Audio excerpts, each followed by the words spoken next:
From toppling Maharashtra's government using tactics not very dissimilar from Ajit Pawar yesterday to serving as the Union Defence and Agriculture Minister, NCP Supremo Sharad Pawar has had a long and storied career as a statesman and a politician.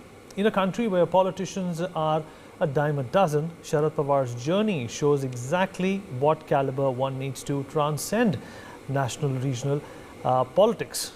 And does this latest development spell the end of Sharad Pawar's NCP is the big question that we're asking for the next half an hour. Joining us on the show is Gautam Mukherjee, senior journalist. Mr. Himanshu Bhatt, political analyst, also joins us on the program. Rajalakshmi Joshi, political analyst, also with us on the program. And last but by no means the least, Joyita Basu with me in the studio, editor of the Sunday Guard. Rajalakshmi, does this sound very fishy to you that, something like this has transpired again, with Ajit Pawar? He's already put out such a salvo in the past as well. That should have been a red flag for the NCP to begin with. Good afternoon, Vineet. And yes, a very interesting turn of events. There are a lot of possibilities in all of this.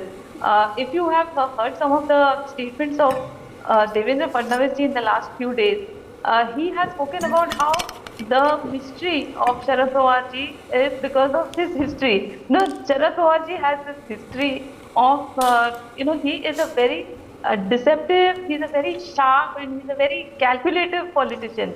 He is not somebody that we can predict very easily. So it is very likely, there are a lot of possibilities. One is, of course, that, what meets the eye right now is that his people, and that too the very top loyalists also have deserted him, and that he has been taken by surprise, and that they have deserted him because they found better prospects with the NDA. But then there is another possibility also that he is trying to eat his cake and have it too. That is, he is keeping his daughter happy by giving her the top post in the party, and he is keeping his nephew also happy by giving him another good prospects in another party.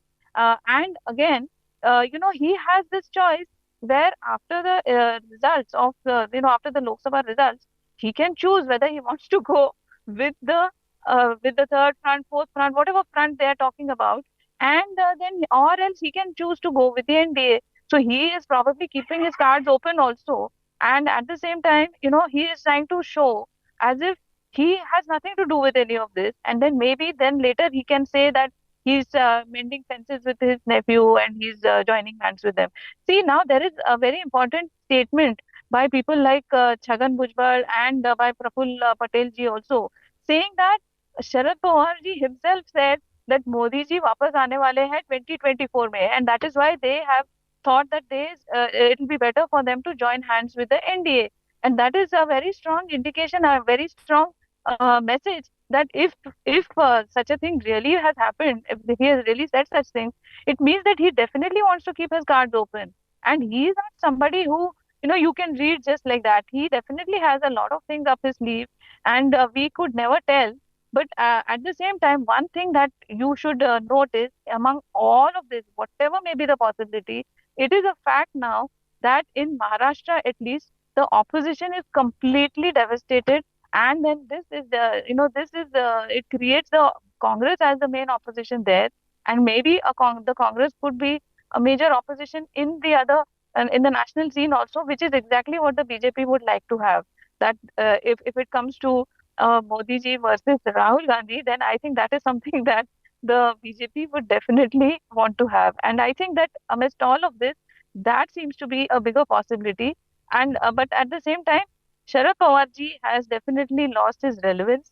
And even though he's saying that he's going to resurrect his party, apart from the fact that, if he mends fences with his nephew, only then I see that the party becoming strong again. Otherwise, it is going to be a very uphill task for him, Vineet. And forming a new political party or even resurrecting one and getting into the complete organization is not as easy as it sounds. Though he may have done it in the past, but then at that time, age was also on his side. Today, you can see that age is not on his side right now. So it is going to be an uphill task, all said and done. So, this is something that... Gautam, what do you mean? Praful Patel says this is a general body decision. We have decided together. Supriya Sule has been calling Ajit Pawar and speaking to him non-stop ever since he took the oath. So it looks like to me that Sharad Pawar is the odd man out. He is a person of immense stature. He is a person who can sway the masses. But as Rajalakshmi said, is this really the time? Does he have an innings left in him to bring it up to scratch? And how many people are going to work with him? If he loses the 40, it's quite an uphill task and maybe a bridge too far. Rajalakshmi Joshi, do you think that this is all being done out of pressure, and the opposition is obviously going to rally this kind of a change in the NCP towards that direction, because it obviously helps their cause as well?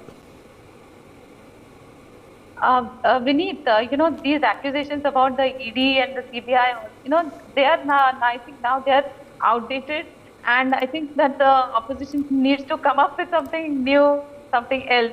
Because see, now if you look at it, there are a lot of other people also who were previously with the NDA and they had quit. Like say for example, today you have Chirag Paswan and you have Harsimrat Kaur Badal also, who saw better prospects again with the BJP, with the NDA, and then they are back with the NDA now. So in fact, you know that there is news again in Bihar also concerning Chirag Paswan. So I mean, you know that in these coming 9 months, there is going to be a lot of change. A lot of people are going to jump ship, and obviously nobody wants to stay in a sinking ship. And it is like Himanshu ji rightly pointed out, in the Patna meeting, a lot of things that happened did not actually hold favor with a lot of veterans.